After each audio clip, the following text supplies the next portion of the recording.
What's the longest you've watched someone fake their way through something? My sister got hired at a fancy art gallery because she could read Japanese. For months, she'd been secretly photographing artwork descriptions and translating them during her morning meditation sessions in front of each piece. She'd make up wild interpretations that rich collectors ate up. A simple painting of a bowl became a metaphor for humanity's emptiness waiting to be filled with purpose. One collector spent $40,000 on a piece after she claimed it captured the eternal dance between sushi and destiny. Her reputation grew so much, the owner put her in charge of all Japanese clients. She'd bow gracefully, say hi, and frantically type in her translation app hidden under the podium. The gallery's sales doubled thanks to her profound cultural insights. Then came the annual Artists Gala. A famous Japanese collector arrived, handed her a handwritten note, and asked her to read it aloud. Everyone went quiet. My sister started sweating but launched into her usual poetic nonsense about cherry blossoms and ancient wisdom. The collector's face turned white. Security was called. The owner started shouting. I thought she'd finally been caught faking, but it was much worse. She'd accidentally translated the collector's secret love letter to the gallery owner's wife. He'd been hiding these notes inside art critique papers for months. The affair was exposed because my sister's translation app was updating and she just made up random beautiful phrases.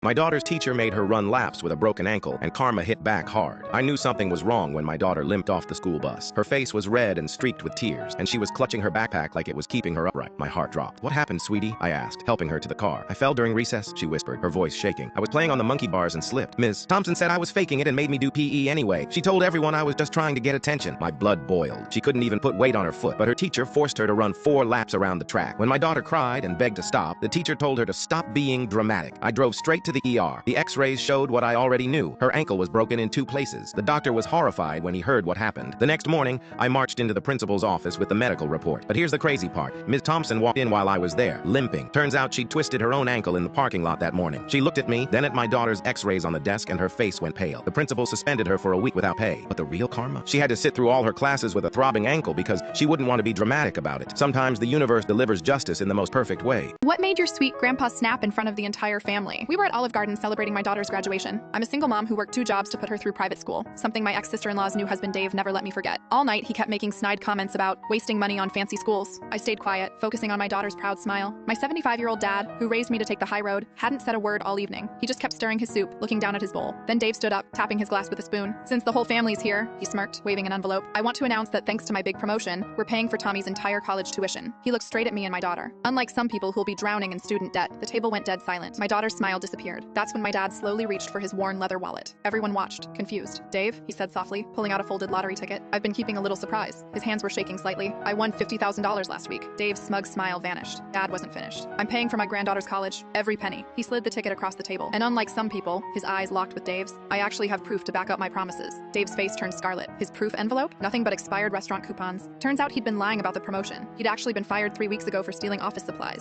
What's the funniest punishment you've ever seen someone get? This rich dude Mark came to our restaurant every Friday night. Total nightmare customer. Snapped his fingers at servers, hit on waitresses, and sent back perfectly good steaks just to flex on his business guests. One Friday, Mark brought 6 executives from some Fortune 500 company he was desperately trying to land as clients. Dude was on another level of douchebaggery that night, bragging about his cars, making our new waitress uncomfortable, and loudly complaining about everything. When the main course finished, Mark stood up and announced he had a special surprise for everyone. He walked into our kitchen, which customers are never allowed to do, whispered something to our chef, then strutted back to his table like he owned the place. "Gentlemen," he announced, "I've arranged for a seafood risotto that's not even on the menu. Chef only makes it for people like us." Actually gave him my grandfather's secret recipe from Italy. The risottos arrived looking perfect with truffle shavings on top. Mark made this big show of presenting them, telling everyone to appreciate the special ingredients while his guests devoured every bite. About 20 minutes later, one executive's face went pale, then another started sweating. Suddenly, all of them were clutching their stomachs. The bathroom dash was epic. 6 suits fighting for 2 stalls. Mark didn't even make it that far. He collapsed by the hostess stand, ruining his $5,000 suit in the most humiliating way possible. What the health department investigation later revealed, every kitchen staff member had added their own special ingredient to those risottos after years of Mark's abuse. Since he claimed the recipe was his, guess who got charged with food tampering? Banned from every restaurant in town, fined $50K, and 3 months in county jail. What is something a guest in your house did that made your jaw drop? It was early November 2013 and my daughter was just 3 weeks old. I was running on no sleep, buried in laundry, and barely holding it together. Family kept visiting, claiming they wanted to help, but in reality, they just held the baby, took pictures, and left me with an even bigger mess. One afternoon, as I struggled to keep my eyes open, I overheard my aunt whispering to my cousin in the kitchen. "She looks awful," she muttered. "Some women just aren't natural mothers." My cousin scoffed. "I don't know how the baby isn't sick already in this mess." Their laughter sent a lump straight to my throat. Not once had they asked if I needed help. Then my mother arrived. For a moment, I felt relief. Finally, someone who'd understand. She handed me a bag with a proud smile. "I brought you something." I opened it, expecting food or maybe something for the baby. Instead, I found cleaning supplies. "Figured you'd let yourself go a little," she said, eyeing the clutter. I had given up on the idea of real support when my friend Jana texted, asking if she could stop by. I hesitated but said yes. She arrived, had tea with me, and didn't bombard me with advice. Instead, she quietly stood up, washed my dishes, tidied my home, and cooked dinner for everyone. Then, just as quietly, she left. My jaw still drops when I think about it. That, dear relatives, is how you visit a new mother.